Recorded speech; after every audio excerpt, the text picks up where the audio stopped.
Hello, my name's Andrew Brooks. Welcome to my YouTube channel.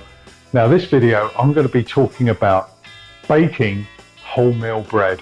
Wholemeal bread for me was an absolute nightmare. I wanted to bake my own bread for health reasons and, just to be a bit more healthy, because all that crap they put in a supermarket loaf.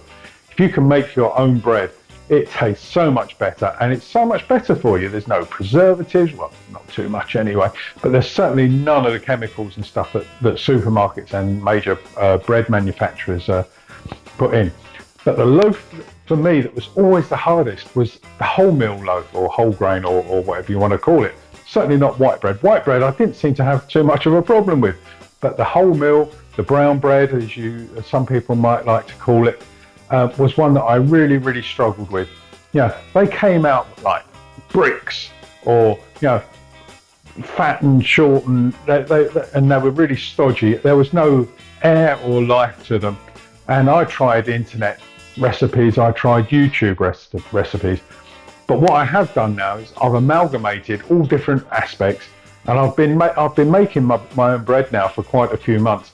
And for me, this is the key loaf that I use. It's sort of like, as I say, it's an amalgamation of all different things, and I will be going through it with you step by step. And all you need to do is, when we get to a certain bit, if you're not sure, go back. I'll still be here, so I'll tell you all about it again. And if you need to pause it, pause me for a minute or two, like no, I'm not really paused, but there you go. All you need to do is just follow the recipe. I will say one thing: measurements is crucial. Okay, if you get the exact right measurements, it seems to work every time. I'll say that every time I seem to get a really good loaf. And okay, it might take you a little while, just a couple of goes for a little bit of practice, but just follow this recipe, and I like to think that you too will get similar results to me. Now, the main thing about my bread recipe is it only includes 5 ingredients. Compare that to a supermarket or a major bread manufacturer's ingredients, where they put all the preservatives in and things like that. And that's why your loaf can last days and days and days. A homemade loaf, handmade loaf, probably will last you, I don't know, 4 days. And then it starts getting a little bit ropey, and then you've got to start watching for the mold and things like that. But just think how much healthier it is for you. So as I said, my loaf consists of just 5 ingredients. So that's flour, yeast, salt, and oil, olive oil or vegetable oil, and some water. Now, I will say just one thing about the flour. I use 500 grams of flour, 400 of which are strong wholemeal flour, or brown flour, as you like to call it. And I also cut it with just 100 grams of white flour, white strong flour, or bread flour, and that just helps the rise just a little bit. So 100 grams is not really too much of white flour to put in to make that much difference, but it will make a difference to the rise of your loaf. Now, I know you're all asking, what equipment do I need? Well, fundamentally, you just need the bare basics. You're going to need a set of weighing scales, just to weigh out the ingredients. You're going to need some form of mixer. You can either use a handheld one with the dough hooks. I don't know if you can see those attached. That's those. You're also going to obviously need an oven for baking. I personally have a stand mixer, which is a big mixer. I just find it a lot easier than using a hand mixer, but a stand mixer is so much easier. For me anyway. But if that's all you've got, then that's all you've got, isn't it, at the end of the day? And it will come out just as good, trust me. Just as I say, the most important thing is all about the measurements. So, as I just touched on briefly earlier, all this, by the way, will be down below in the writing. So all you need to do is just pause me, read it, do whatever you need to do. You're going to need a total of 500 grams of flour, 400 brown flour, wholemeal flour, whole grain flour, whatever you want to call it, 100 grams of strong white flour. Okay, you're going to need 7 grams of yeast, or one of them little sachets that you can buy, you know, a little box of them. One of them, so they'll come in little sachets. One of them sachets is about 7 grams. So yeah, 7 grams of yeast. You're going to need 7 grams of salt, and that's really the only bad stuff that goes into this. And even then, it's only 7 grams. It's not an awful lot. You're going to need 15 grams of olive oil, vegetable oil, whatever oil it is that you're using, not car oil, please. But yeah, vegetable oil or olive oil, 15 grams of that. And you're going to need 320 grams of lukewarm water. Yep, make it lukewarm. I'm lucky enough we've got a boiling water tap, so I normally put about 100 ml of boiling water in and then top it up with cold water. And that's just sort of like tepid enough then to 320 ml, sorry if I said grams earlier, 320 ml of sort of, you know, hand warm water. Let's put it like that. And that's all the ingredients you need to make a super wholemeal loaf of bread. So first up, into a bowl for mixing, and as I said, this is a stand mixer bowl, but you can just use an ordinary bowl such as this where I've already got the flour. But we're going to need to decant the flour from the silver bowl that I've got mine in, and we're going to put it into the stand mixer flour. Now this is, as I said, 400 grams of wholemeal flour, and it's been mixed with 100 grams of strong white flour.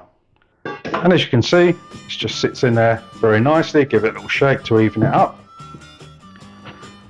We also now need the 7 grams of yeast, or the little sachet, and I'm just going to pour that into the mixing bowl there, like that.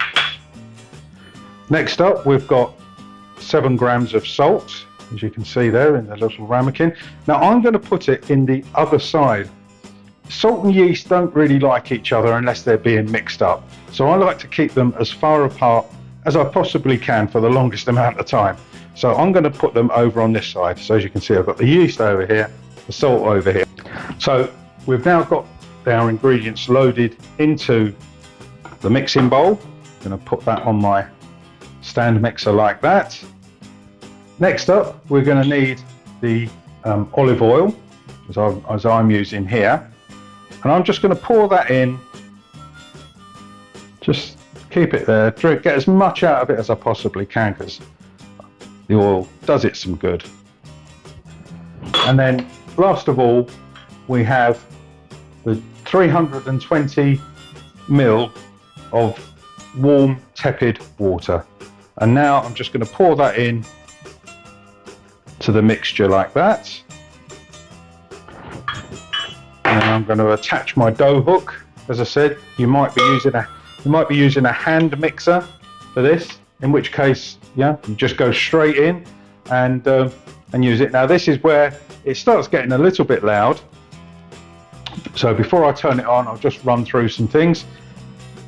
This needs to mix and knead for about 10 minutes. So if you're using a hand mixer, you're going to be doing this for 10 minutes. I normally just set 10 minutes on my timer on my oven, and then that'll beep to let me know. It's going to get a little bit noisy, but I can just leave it going. I normally have it on not a super fast speed, but a fairly fast speed, and then when it sort of starts coming together, I'll slow it down. Obviously, if you're using a hand mixer, you're going to have to gauge it as you go. So what do we do in those 10 minutes while we're waiting for this to knead? Let's listen to some music. Just do whatever it is that you like to do when you're relaxing for 10 minutes.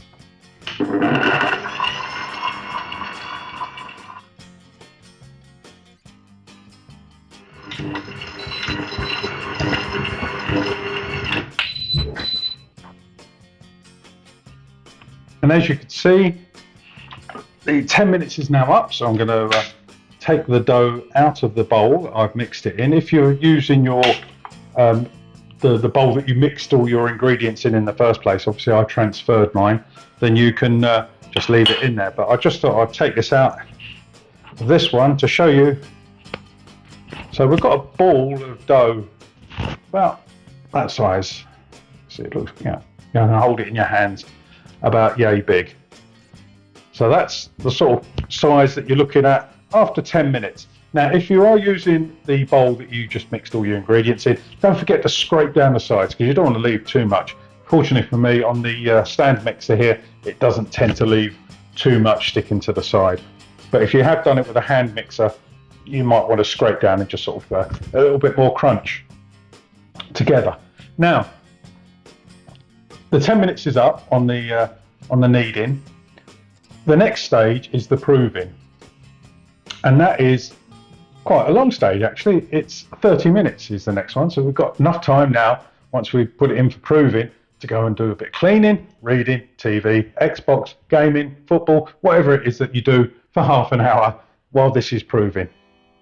Now, I've seen lots and lots of videos and they all talk about just leave it proving in room temperature, and I don't know where these people are, but I'm in England and it's not that warm in room temperature. I was always told when my mum made bread many years ago, she told me always put it in the airing cupboard. It's a nice warm place to let it rise. We don't have an airing cupboard here, and we don't, as I say, have a very warm climate. So this is what I do personally. It's just a little tip. I heat up my oven, not to an awful lot. So I just sort of turn it on to one notch. It goes up to 150. I don't know if you can see here. I'll try and get it. So it's raised into 150, and I have a little marker up the side. It's got 3 little lines. I don't know what your oven will have. Mine's got 3, so it's on 1. When it gets to the second line up, I turn it off. And for me, I find that it is the ideal temperature for proving. So I've just now got to wait 2 minutes for that oven to get to the temperature that I need. It's just warm. It's not baking. It's not so hot that you can't touch things inside it. It's just warming. As we can see here, the oven has now got to the second little bar. So I'm now going to turn the oven off. So next we have to prepare our mixed dough for the nice warm oven.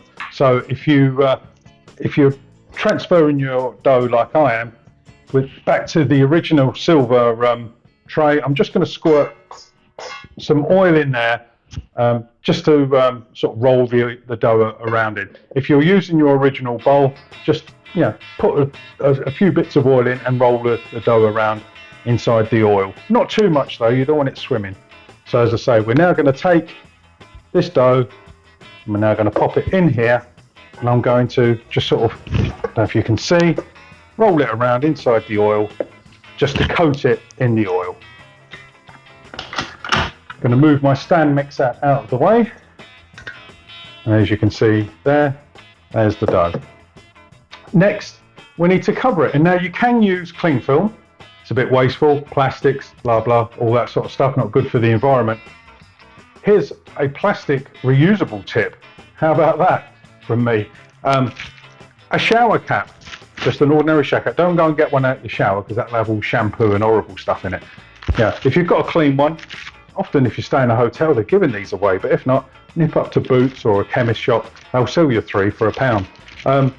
And then all I do is I get the tin and I pop the shower cap over top of the tin, as you can see there, like that.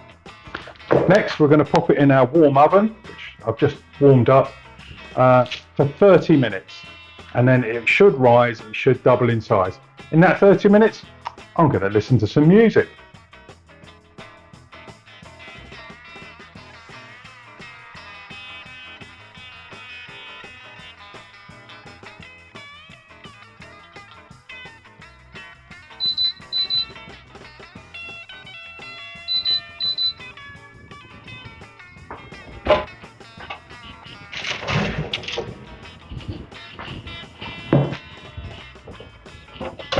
Hey, our 30 minutes of proving time is up. I've had a good listen to some records, and I've even had a go on the Xbox, but enough said about that, the better. Anyway, so as you can see, it's still got its shower cap on, which I'm now going to take off. And when you look inside, the dough has nicely doubled in size. The next stage is it's going to need a second proof. Another 30 minutes to do whatever you want. But this time it's going to sit in one of these loaf tins. Nice high-sided loaf tin. It's non-stick, so I don't need to grease it or anything inside. But this is, I think it's like a £2 loaf tin. Don't quote me on that. I think it's a £2 one. But it's got a nice high side, which you need, because honestly I've used the low-sided ones and it just spills out over the side when it rises. So what we're going to do is we're going to get the dough out of the bowl, and this is what it looks like now. And we're just going to give it a little workout. I'm literally just going to give it a little stretch, not too much. Just give it a little stretch like this until it gets a little bit sort of hard work. Because once it gets hard, as I say, it's like 30 seconds of stretching, manipulating, just to knock the air out of it and turn it into some sort of sausage shape, such as that, roughly about the size of the loaf tin. And that's going to sit inside the loaf tin. I'm going to push it down into all the corners because we want the corners to fill up. If not, you'll have a very, very odd shaped loaf. And I'm just going to leave it like that, as you can see. So I've just turned on the oven to warm up, and it's on one little bar, and I'm going to wait till it pops up to the second bar. Then I'm going to turn the oven off. In the meantime, we've got another job to do. But remember, keep an eye on that oven. You don't want to get it too hot. Now the next thing we're going to do is just purely decoration, and it's personal choice. I like to do it. I think it makes the loaf look quite nice. So what I've got here is ordinary flour. You can use the bread flour, I guess, but I'm using ordinary plain flour. Got a little sieve, and all I'm going to do is sprinkle the top of the loaf in plain flour.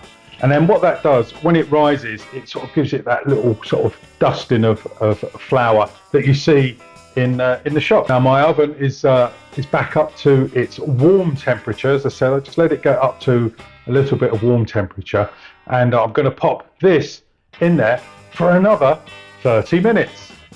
Okay, let's open the oven. Let's get the loaf tin inside, as you can see there in the middle.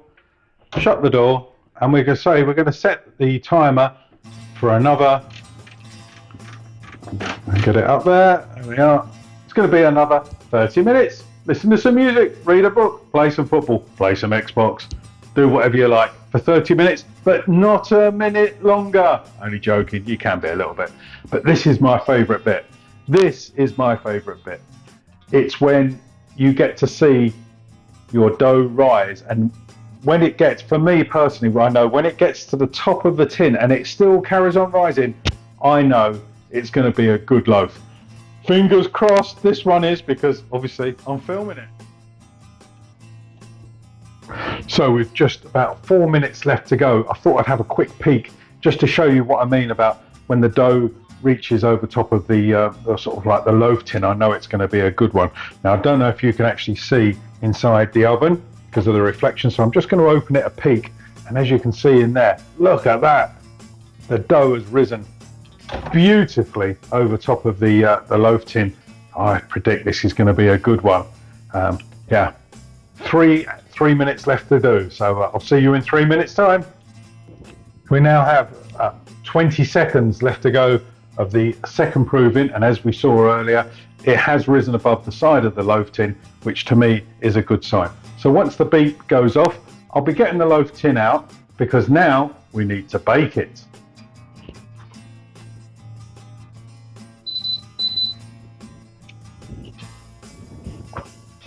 So there we have the loaf. Its second proof is done.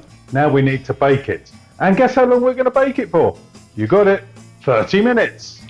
Having just taken the loaf out of this oven, I'm now going to actually turn the oven on. I'm going to have it up to about 190. There we are, it's on 190.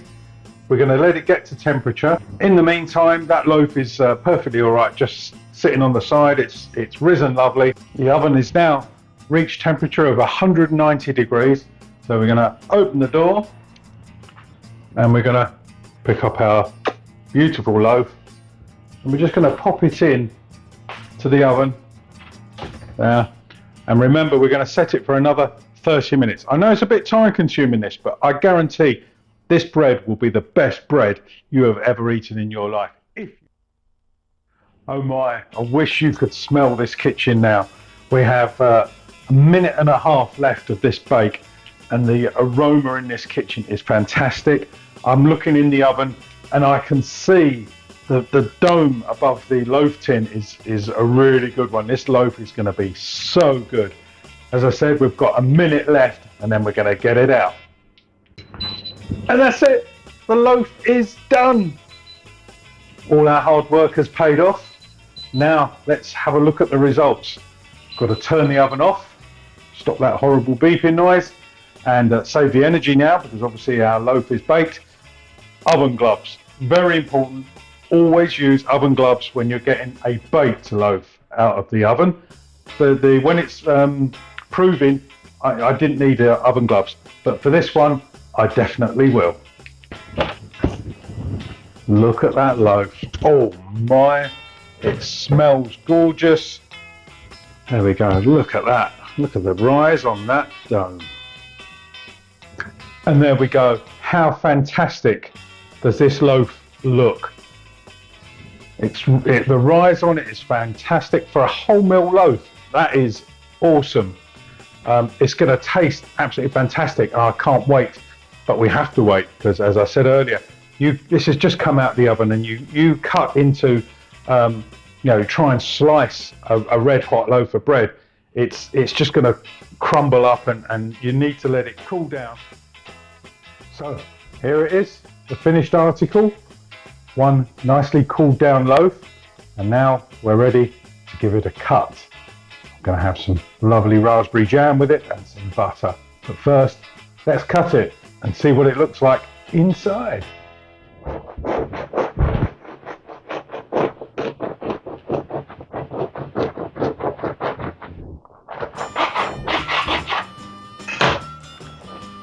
There we have it. That's the inside.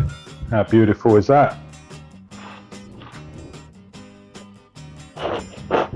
So soft as I'm cutting it. You can see how it's just moving around. I'm having to sort of support the other slice.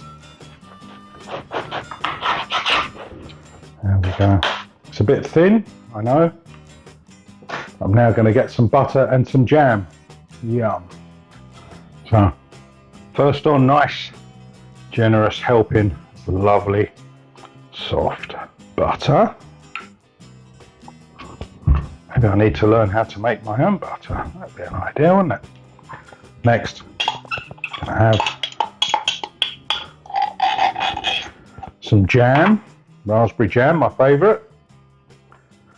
Spread it all over. Soft slice. You too can do this. Just follow the simple recipe. Let me know what you think. Let me know how yours come out.